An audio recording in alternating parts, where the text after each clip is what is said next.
For some reason, I scooted a little more back, if you could tell, because obviously my head was at a certain position. It was right here, and then I just did a slight angle of a slouch, and that angle kind of had, if you look at it as like, something of a incomplete isosceles triangle, one of the lengths of the measurement of one of the sides of the triangle changed, and then one increased. And I've been seeing this kind of like this a particular type of link of just how there's like kind of like a lever mechanism within how something needs to be bonded or chained or linked up. And that's very interesting, and I'll talk more about that later. But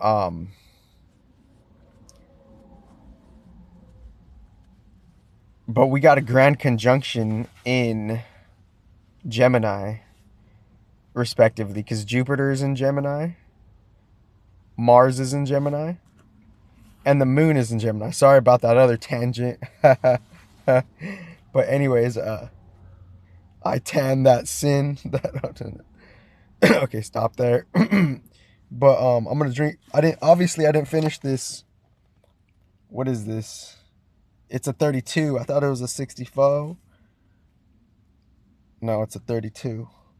It's a 32. Tiddly toe, tiddly do, twiddly do, twiddly dee, twiddly do. Who is who? Who is me? Who is we? Who is the new you?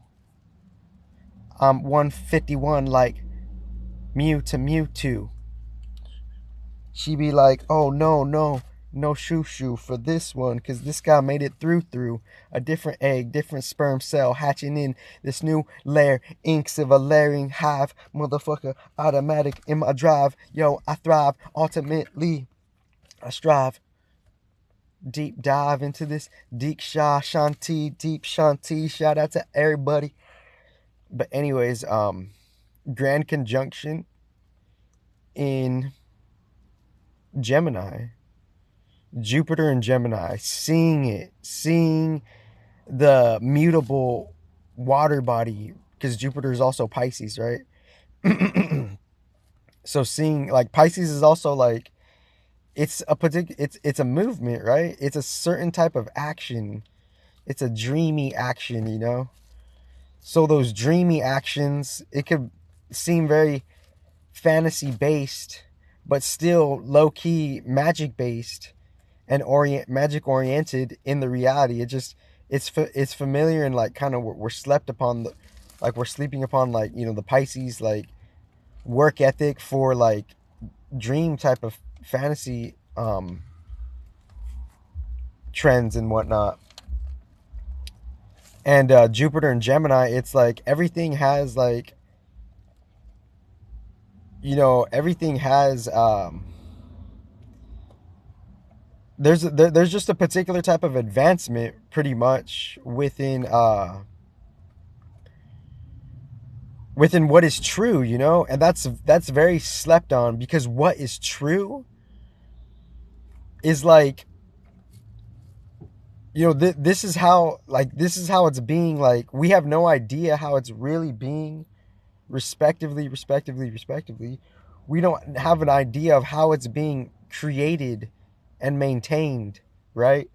So since we don't have an idea of that, like Mars in Gemini, Moon in Gemini, Jupiter in Gemini, we're feeling and seeing, and Mars low-key being a certain type of like, the what do you call that, shadow self, most respectively, because Mars is a Scorpio based sign too, and Scorpio is very shadow related. So within that shadow relation, respectively, we're seeing how like how just Google and Gemini, it's just simply a fragment to a whole different picture, most respectively. And there's a bunch of different ways on how to just follow up with the changes of time. No judgment. And within that, we're just seeing like what is like how the Gemini AI is a reflection, low key, of like the Gemini archetype.